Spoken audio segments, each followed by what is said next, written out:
Hello everyone, তোমরা সবাই কেমন আছো? আশা করছি তোমরা প্রত্যেকেই ভালো আছো। হ্যাঁ, আমিও ভালো আছি। একটু শরীরটা খারাপ আছে, মোটামুটি যা আছে মোটামুটি শরীরটা খারাপ আছে। তো যাই হোক, তো চলো তাহলে আর একটি নতুন ব্লগ তাহলে শুরু করা যাক। সকালে এখন বাজে ওই 7টা মতন বাজে, আর আজকে রান্নাবান্না শুরু করি, মানে রান্নাবান্না দিয়ে শুরু করিনি। তার কারণ হচ্ছে আজকে আমার বর আসবে খেতে, দুপুরবেলা টিফিন খেতে আসবে, সেহেতু আজকে রান্নাবান্নাটা দিয়ে শুরু করিনি। তো দেখো সকালবেলা এতটাই আমার কান ব্যথা গলা ব্যথা হয়েছে যে কি বলবো। আগের দিন জন্মদিন, মানে ওই বাড়ির থেকে আসতে গিয়ে অনেকটা রাত হয়ে গেছিলো গো, সেহেতু এতটাই পরিমাণে ঠান্ডা লেগেছে বাইকে, যার জন্য হচ্ছে আমার কানে ঠান্ডা লেগে গেছে, কানে গলায় বেশি ঠান্ডা লেগে গেছে। তোমরা তো দেখতেই পারলে যে এতটা যন্ত্রণা করছিলো যে বসেই পড়েছি। কিন্তু যন্ত্রণা করলেই বা কী হবে, আমার কাজ তো আমাকে করতেই হবে, তাই না? কিছু কিছু মানে কি বলবো, কিছুক্ষণ না বসে পড়ছি, আর কানে এতটাই পরিমাণে ব্যথা হয়েছে যার জন্য আমি কোনোরকম কোনো কথাও বলতে পারছি না। এতটাই পরিমাণে আমার কানটা ব্যথা হয়েছে, জানো না তো, মানে বলার বাইরে ব্যথা হয়েছে। কান বলো, নাক বলো, তারপর হচ্ছে ঢোক গিলতে ভীষণ কষ্ট পাচ্ছি গো আমি। তো যাই হোক, এদিকে দেখো কম্বলটা ভাঁজ করা হয়ে গেছে, আর এদিকে এই ছোটো কম্বলটা ভাঁজ করে নিচ্ছি। ছোটো কম্বলটা তোমরা প্রত্যেকেই জানো যে আমার ওখানে নিচে পাতা থাকে। আমি একা না, আমার বড় যখন শুরু ওটাকে পেতেই নিই।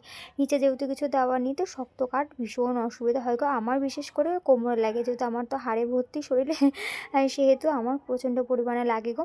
তো যাই হোক, তো আগের দিন তো মা বিরিয়ানি পাঠিয়ে দিয়েছে, তারপর হচ্ছে গিয়ে তোমার পায়েস মা পাঠিয়ে দিয়েছে। তো সেটাই আমার বর খেয়ে দিয়ে যায়, মানে কাজে যাবে, আর আমার জন্য একটুখানি পায়েস আর বিরিয়ানি রেখে দেবে। আমারও তাহলে সকালের টিফিনটা হয়ে যাবে, এটাই যা, আর কিছুই না। তো যাই হোক, আর এদিকে আমি বলেছিলাম একটু আমার বরকে মাছ নিয়ে আসতে। তোমরা তো প্রত্যেকেই দেখেছো যে এই সপ্তাহটায় বিশেষ করে আমাদের কোনো রকম কোনো মাছ খাওয়া হয়নি বলতে পারো। মাছ মাংস সেরকমভাবে কিছুই খাওয়া হয়নি, এতটাই পরিমাণে আমাদের অসুবিধা চলছিল, বলবো না, এখনও চলছে। কী বলতো, সপ্তাহে টাকাটা হচ্ছে তো, যেন আস্তে না আস্তে যেন টাকাটা না খরচা হয়ে গেল, জানো না তো।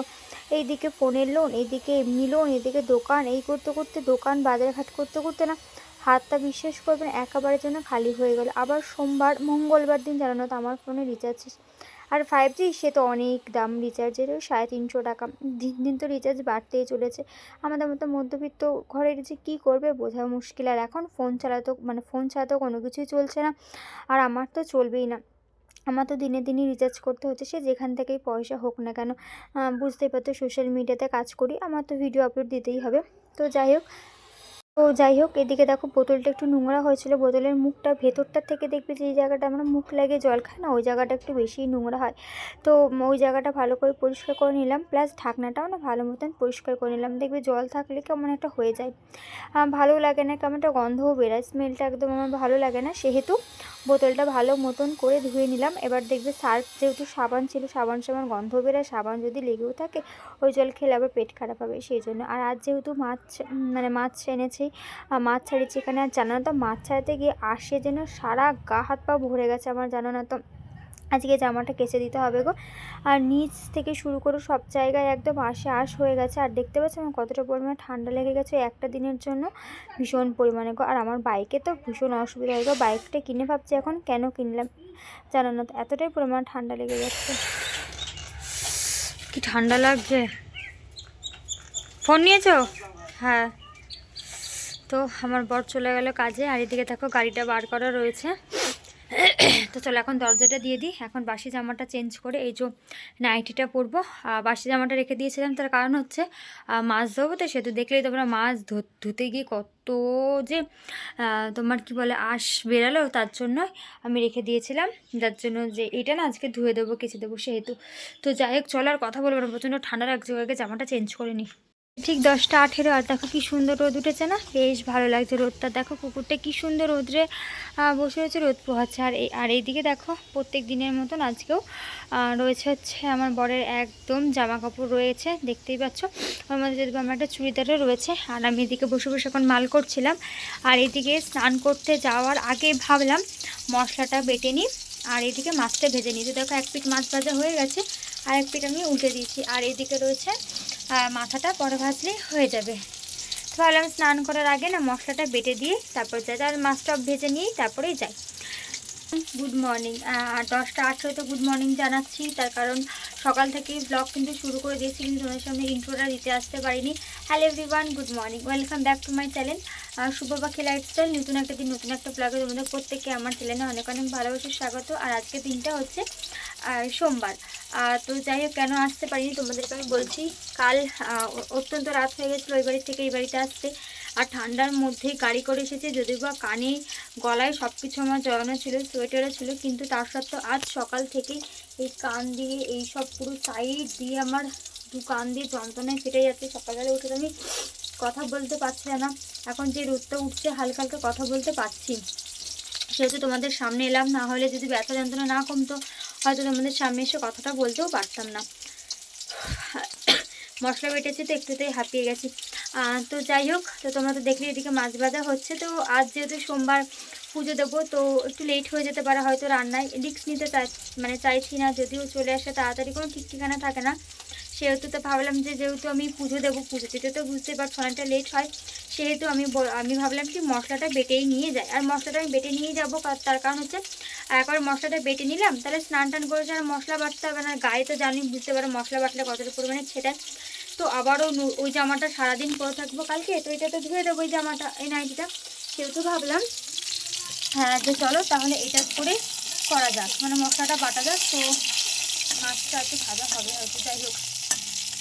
তো যেই ভাবনা সেই কাজ, তো সেটাই করে নিয়েছি। তা ভাবলাম যে যখন এটা করছি তাহলে মাছটা একেবারে ভেজে নিই, তাহলে স্নান করে আর মাছ ভাজতে গেলে দেখবে তেলটা না অত্যন্ত পরিমাণে ছিটকায়, সেটাই তো, সেটা হবে না।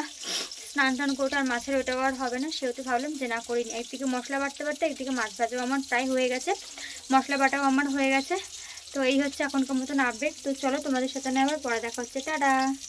এদিকে দেখো স্নান টান করে চলে এসেছি, একেবারে প্রায় রান্না কমপ্লিটের দিকে না, সবই রান্না হয়ে গেছে, শুধু ভাতটা হলেই হয়ে যায়। আর এদিকে দেখো ভাতটা না আজকে শক্ত হয়ে গেছে, অনেকটা পরিমাণে শক্ত হয়ে গেছে, বুঝতে পারছে না ওই চালটা কী যে হচ্ছে। তোমাদের আগেও বলেছি এখনও বলছি, যাই হোক কি চালটা আর একটুখানি আছে, এই চালটা শেষ করতে পারলে আমি বাঁচি, জানো না তো। তো যাই হোক, মাছ রান্না হয়ে গেছে, শুধু ভাতটা রয়েছে। তাই আমি ভাবলাম তাহলে দাঁড়িয়ে থেকে বা বসে থেকে কি করব। তো চলো ঝটপট করে একে গ্যাসটা মুছে নেওয়া যাক। তো দেখো গ্যাসটা মানে গ্যাসের সাথে সাথে কিন্তু আমি ব্ল্যাক স্টোনটা সুন্দর করে মুছে নিচ্ছি, প্লাস হচ্ছে কৌটো কাউটাগুলো এদিক ওদিক হয়ে গেছে, তো সেইগুলো সুন্দর মতন করে গুছিয়ে নিচ্ছি। আর তোমাদের সামনে আমি হয়তো এসে খুবই কমই কথা বলেছি আজকে, তার কারণ কি বলতো, প্রচণ্ড পরিমাণে গলার কানে ব্যথা করছে গো। এই যে আমি এখনও ভয়েস ওভার দিচ্ছি, বিশ্বাস করবেন আমার এত কথা বলতে কষ্ট হচ্ছে কি বলবো। শুধু কথা বলতে না, ঢোক গিলতে প্রচণ্ড কষ্ট হচ্ছে। তোমরা হয়তো আমার ভয়েসে বুঝতেই পারছো, হালকা হালকা, কিচ্ছু করার নেই। বাপরে বাপ, ভীষণ কষ্ট হচ্ছে গো। তাই মা বলছিল শীতকালটা গাড়িটা তুই বন্ধই করে দিবি, চড়া শীতকালটা তোর জন্য গাড়ি চড়া তো একদমই সম্ভব না। মা বলছে যে তুই যখন জানিস যে তোর এত ঠান্ডা লাগে, তোর গাড়িটা নাই কিনতে পারতিস। আমি কী করে জানবো বলো মা, প্রথমে তো আমাদের বাড়িতে কারোরই ছিল না গাড়ি, কী করে বুঝবো যে মানে সবাই বলে সবার কপালে কিন্তু সুখ সয় না, হয়তো আমার কপালে হয়তো সেই সুখটা হয়তো সইছে না, গাড়ি হয়তো আমার শ্যুট করছে না, শীতকালটা শুধু বলতে পারো। বাদ বাকি কিন্তু কোনো অসুবিধা হচ্ছে না, সেটা বলা ভুল, আমি বাড়িতে থাকলেও কিন্তু আমার ঠান্ডা লেগে যাচ্ছে। চলে এসেছে, ভাত বাড়তে বসেছিলাম আর দেখো আমার বর চলে এসেছে। এখন বাজে ঠিক 2টো বাজে 3 মিনিট বাকি। তো চলো তাহলে তোমাদের একবার দুপুরে রান্নাটা দেখেছি। এই হচ্ছে ভাত, এই দেখো এই হচ্ছে ভাত, প্রচণ্ড গরম গো। আর এই দিকে হচ্ছে ভোলা মাছের ঝাল। আজকে আমাদের দুপুরের কিন্তু লাঞ্চ এটাই। আর তোমার বর চলে এসেছে, কই দেখো আমি ভাত বাড়তে বসতে না বসতেই চলে এসেছে আমার বর। তুমি একটু আগে থেকে ফোন করতে পারো না আমাকে? হ্যাঁ, ছাতার মাথা। তো তুমি কত স্পিডে সাইকেল চালাও? তো যাই হোক চলো, খেতে চলে এসেছে, বেশি কথা বলবো না, ভাতটা বেঁধে নাহলে ওনার আবার লেট হয়ে যাবে। কি করবো? আচ্ছা, যখন তুমি পায়েস খেয়েছিলে মিষ্টি মিষ্টি লাগছিল না? আমি যখন খেয়েছি তখন পাঞ্চা পাঞ্চা লাগছিল। কালকে গুড়টা মা অনেকটাই কম দিয়ে দিয়েছিল। তো এখন বাজে ঠিক একদম, দাঁড়া 1 সেকেন্ড, ঠিক 7টা 1। আর এখন আমি যাচ্ছি, রেডি হয়ে নিয়েছে দেখো, যাচ্ছে হচ্ছে একটু বাজারে। আর আমার বড় দিকে রেডি হচ্ছে, এতক্ষণ ও মাল বেঁধে দিচ্ছিলো আমার, মানে রাখিগুলো। চলো তোমাদের দেখাই, দাঁড়াও। এই দেখো, এই দিকটা না অন্ধকার হয়। এই দেখো, দেখেছো এর মধ্যে রয়েছে কত রয়েছে, 13 গুরুষ, 3 ডর্জন রয়েছে এর মধ্যে মাল। এই দেখো, দেখেছো কত রাখি করা এইভাবে বাঁধা। তো যখন ওই বাড়িতেই যাবো গাড়িটা রাখতে, যেহেতু বাজার যাবো, তো ভাবলাম ওখানে জেঠির বাড়িতে দিয়ে আবার নতুন মাল নিয়ে চলে আসবো। তো তোমরা তো জানোই যে বাজার একদমই বাড়ন্ত হয়ে গেছে আমার ঘরে, কালকে যাওয়ার কথা ছিল কিন্তু যেতে পারিনি। নাহলে অত্যন্ত লেট হয়ে যেত, সেহেতু আর যাই। কিটা এই বিছানাতে আছে দেখো। তো যাই হোক, হ্যাঁ তো চলো যাই। আর আমরা এখন কফি খেয়েছি, সেটা দেখানো হয়নি তোমাদেরকে। তো যাই হোক, আজকের মতন এখনকার মতন টাটা। তোমার সাথে আর বাজারে কে দেখা হচ্ছে, টাটা। তো আবার অনেকক্ষণ পর তোমাদের সামনে এলাম। গেছিলাম বাজারে, তোমরা তো জানি আজ অনেকদিন পর কিন্তু বাজারে গেলাম, আর একদম ব্যাগ ভর্তি করে বাজার নিয়ে এসেছি। আর রাতেবেলা বাজারে গেছি, বুঝতেই পারছো প্রচণ্ড পরিমাণে মাথা যন্ত্রণা করছে গো। এখানে কিন্তু আমি সবজিপাতি ঢেলে বসেছি, তার কারণ হচ্ছে ফেসবুকে ভিডিও করেছিলাম, তাই তো চলো তোমাদের একবার দেখিয়ে দিই। এই দেখো, এই হচ্ছে ফুলকপি নিয়েছি আমি, এখানে বাজার ঢেলে বসেছি, যদি কারো লাগে এসে নিয়ে যাবো বাজার। আর এই হচ্ছে বাঁধাকপি নিয়ে এসেছি। এই দেখো, এনেছি মূলো খাবো, মূলো শাকও খেতে পারবো।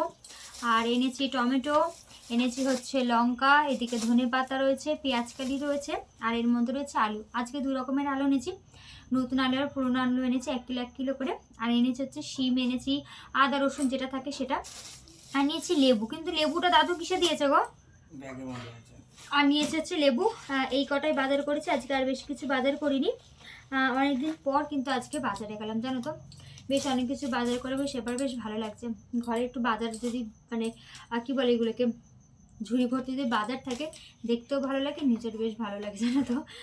তো যাই হোক, তো চলো এগুলো আগে বাজারগুলো ঢেলে নিই, আর চলো তোমাদের একবার ব্যাক ক্যামেরা করে দেখিয়ে দিই। তো তোমরা তো প্রত্যেকে দেখলে আজকে অনেকদিন পর গেছিলাম বাজারে। তো শরীরটা যদিও বা একটু একটু ভালো লাগছিলো, যেহেতু আবার বাজারে গেছি, ঠান্ডা হাওয়াটা লেগেছে, আর রাতেরবেলা এতটাই কানে যন্ত্রণা করছিলো কি বলবো। তো যাই হোক, এবারে ঘরে বসে থাকলে তো হয় না, যার ঠান্ডা লাগা না তার এমনি ঠান্ডা লাগবে, সে বাইরে যায় আর নাই যায়। আমার ঘরে থেকেও ঠান্ডা লাগে। তোমাদের প্রতিদিন ব্লগে একটা কথাই বলি, কি করব বলো, আমার শরীরটা যদি খারাপ হয় তোমাদের তো জানাবোই, তোমরা আমার ফ্যামিলি বলে কথা। তো যাই হোক, সেসব কথা বাদ দাও, এখন দেখো বসে পড়েছি তোমার শাক সবজিগুলো ভালো মতন করে ঢালতে। তোমরা হয়তো কথার মাঝখানে একটু জড়িয়ে জড়িয়ে যাচ্ছে, তোমরা বুঝতেই পারছো, কথা বলতে খুবই আমার অসুবিধা হচ্ছে। আর ওইদিকে আমার বর হচ্ছে গিয়ে তোমার ফুলকপি আর আলুটা কেটে দিচ্ছে। রাতেবেলা ফুলকপি আলু রান্না করব, যেহেতু কালকে আমার বরের কাজ আছে, তো টিফিন নিয়ে যাবে সেই জন্য। তো এদিকে দেখো সব কিছু আমি আমার বরের সাথে কথা বলছি, আর সুন্দর মতন করে সব জিনিসগুলো একে একে করে গুছিয়ে রাখছি। নতুন আলুটা আলাদাই রাখলাম, কারণ নতুন আলু তো ধুয়ে তারপরে মানে ইয়ে করতে হয়, খোসা ফোসা ছাড়াতে হয়, সেই জন্য ওইগুলো আলাদা, মানে ওই আলুটা আলাদা রেখে বাদবাকি সব সবজিপাতি আলাদা করে রেখে দিলাম। আর আমার বরকে মূলোটা দিয়ে বললাম, মূলো শাকটা আলাদা করে দাও, মূলোটা আলাদা করে দাও, আর সাথে লঙ্কার বোটাগুলো ছাড়িয়ে রেখে দিয়েছি। আর সকালবেলায় বললাম না যে ভাতটা অত্যন্ত পরিমাণে শক্ত হয়ে গেছে, তাই একটুখানি জল দিয়ে ভাতটা নরম করলাম। আমার বর আমাকে ধরে বেঁধে বলছে, দাঁড়াও এখানে, আমি ছেঁক দিয়ে দিই। বিশ্বাস করবে না, আমার যতই ব্যথা হোক যতই যা হোক, আমার না ছেঁক নিতে একদম ভালো লাগে না, শেকটা নিতে খুব কষ্ট হয় গো। আর স্কিন পাতলা তো আরও যেন বেশি গরম লাগে। দেখবে আমার বর যখন দেখবে হয়তো সেই ক্লিপটা নেই, এতটা পরিমাণে গরম কি বলবো, কিন্তু ওই যে জোর জবরদস্তি করে শেকটা দিয়ে নিচ্ছে, এতে না কমে যাবে। এইটা করার পরে আমি খেয়ে দিয়ে শুয়ে পড়বো, আর এটার পরে আমি হচ্ছে তোমার কানে মাফলারটা জড়িয়ে নেবো, নাহলে আবার ইয়ে হয়ে যাবে। এতটাই পরিমাণে গরম গরম দিয়ে দিচ্ছে, মানে বলার বাইরে জানো না। তো হ্যাঁ, ভালো লাগছে ভেতরটা, কিন্তু একদিনে দিলে তো আর হয় না, এটা আমাকে এখন প্রায় করতে হবে। আর খেয়ে দিয়ে আমি যার জন্য গরম জলও খাবো, গার্গিলও করবো। দেখা যাক কবে কমে এই শীতকালটা, মানে আমার এই চললো গো, জানি না শীতকালটা যে কবে যাবে। তো এখন বাজে হচ্ছে ঠিক 10টা বাজতে 5 মিনিট বাকি, আর আমার রান্না বান্নার দিকে দেখো সব কিছু কমপ্লিট হয়ে গেছে। ভাতের ফ্যানটা উপর দিয়ে দিয়েছি, ওই যে বললাম না আজকে সকালবেলায় ভাতটা অত্যন্ত পরিমাণে শক্ত হয়ে গেছিলো, চাল চাল রয়ে গেছিলো। তো তার জন্য আবার এখন জল দিয়ে আমি একটুখানি ফুটিয়ে নিলাম, ওই যেদিকে উপর দিয়ে দিয়েছি। আর এই দিকে দেখো হচ্ছে রয়েছে ফুলকপি আলুর তরকারিটা, আর ওইদিকে দেখো গ্যাস পরিষ্কার করে নিয়েছি, জানালাও দিয়ে নিয়েছি, আর একদম পুরো মানে কি বলবো, ব্ল্যাক স্টোন একদম মুছে পরিষ্কার করে নিয়েছি ওইদিকে সব। আর শুধু বেসিনে রয়েছে হচ্ছে কড়াইটা, আর হাঁড়িটা হবে, আর সসপ্যান মানে ওই গামলাটা হবে, ব্যাস তাহলেই হয়ে যায়। আর মাছের ঝোলটা এই ঘরে নিয়ে চলে এসেছি।